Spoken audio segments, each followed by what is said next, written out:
ఓటమి బాధ నుంచి వైఎస్ జగన్మోహన్ రెడ్డి ఇప్పుడిప్పుడే బయటపడుతున్నారు. ఆయన బెంగుళూరులోని తన ఇంట్లో ఉండి రెస్ట్ తీసుకుంటున్నారు.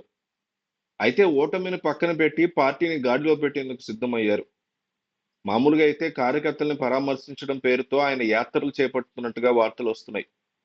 తనకి 11 స్థానాలు మాత్రమే వచ్చినా 40% ఓట్లు రావడంతో ప్రజలు ఎక్కువ శాతం మంది తన వైపు చూశారని చెప్పుకోవడానికి వీలు కలిగినట్లుగా 3 పార్టీలు కలిస్తే 56% ఓట్లొస్తే ఒంటరిగా పోటీ చేసిన 40% ఓట్లు తెచ్చుకోవడం ఆషామాషీ కాదని ఇప్పటికే వైసీపీ నేతలు ప్రచారాన్ని హోరెత్తిస్తున్నారు. అయితే తాజాగా జరుగుతున్న ఘటనలు జగన్మోహన్ రెడ్డికి అందివచ్చినట్టే కనిపిస్తున్నాయి. బీహార్ ముఖ్యమంత్రి నితీష్ కుమార్ పెట్టిన ఫిట్టింగ్ ఇప్పుడు జగన్‌కి లాభం చేకూర్చేలా మారింది. బీహార్ అసెంబ్లీలో ఆ రాష్ట్రానికి ప్రత్యేక హోదా ఇవ్వాలని నితీష్ కుమార్ తీర్మానం చేశారు. బీహార్‌కి ప్రత్యేక హోదా ఇవ్వాలని జేడీఏ తీర్మానం చేసింది.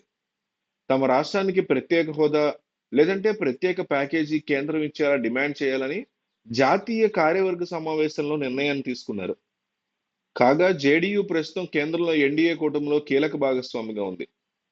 దీనిని ఉపయోగించుకుని రాష్ట్ర ప్రయోజనాల కోసం దీర్ఘకాలికంగా ఉన్న డిమాండ్ సాధనకి కృషి చేయాలని జేడీయూ భావిస్తోంది.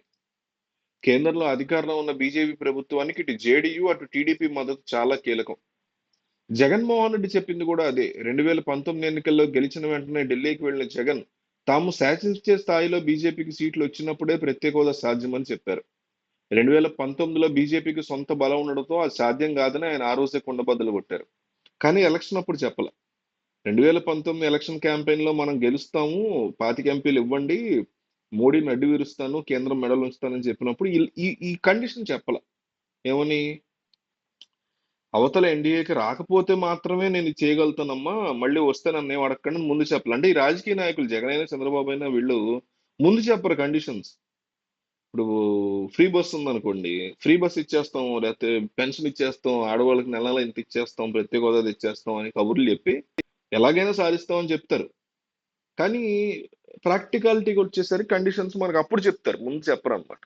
కనీసం కండిషన్స్ అప్లై అని చెప్తారు ఈ మనల్ని దోచుకునే ప్రైవేట్ సంస్థలైనా. కానీ రాజకీయ నాయకులు కండిషన్స్ అప్లై అని చెప్పరు అసలు. ఎందుకు చెప్తే మళ్ళీ ఆహా ఇట్లా అయితేనే సాధించగలడు అనమాట, ఎన్డీఏకి ఎక్కువ సీట్లు వస్తే సాధించలేడు అనమాట. అది సాధ్యం కాదు నిజానికి. కానీ ఆ విషయం ముందు చెప్పకపోవడం తప్పు అంటున్నా. ఇప్పుడు శాసించే స్థాయిలో ఉన్న చంద్రబాబు ప్రత్యేక హోదా తీసుకురావడానికి ఎందుకు ప్రయత్నం చేయరని జగన్ జనంలోకి వెళ్లే అవకాశాలు కనిపిస్తున్నాయి.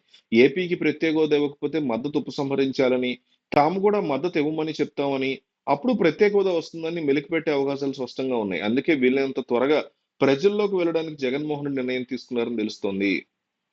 సో ప్రత్యేక హోదా అనేటువంటి కొత్త నినాదంతో జగన్మోహన్ రెడ్డి మళ్ళీ తెర మీదకి రాబోతున్నట్టుగా తెలుస్తోంది. ప్రత్యేక హోదా ఏపీకి అవసరమా? కాదా? చంద్రబాబు సాధించగలరా? జగన్ సాధించగలరా? ప్రత్యేక హోదా విషయంలో నా దృష్టిలో అయితే జగన్ అయినా, చంద్రబాబు అయినా ఇద్దరు కూడా చాలా పక్షపాతంగా, చాలా అన్యాయంగా ప్రవర్తించారు ఏపీ ప్రజలతో నా దృష్టిలో. మీకేమనిపిస్తుంది? ఎవరు కరెక్ట్ గా బిహేవ్ చేశారు ప్రత్యేక హోదా విషయంలో? జగన్ లేదా చంద్రబాబు లేదా ఇద్దరు దొంగలే?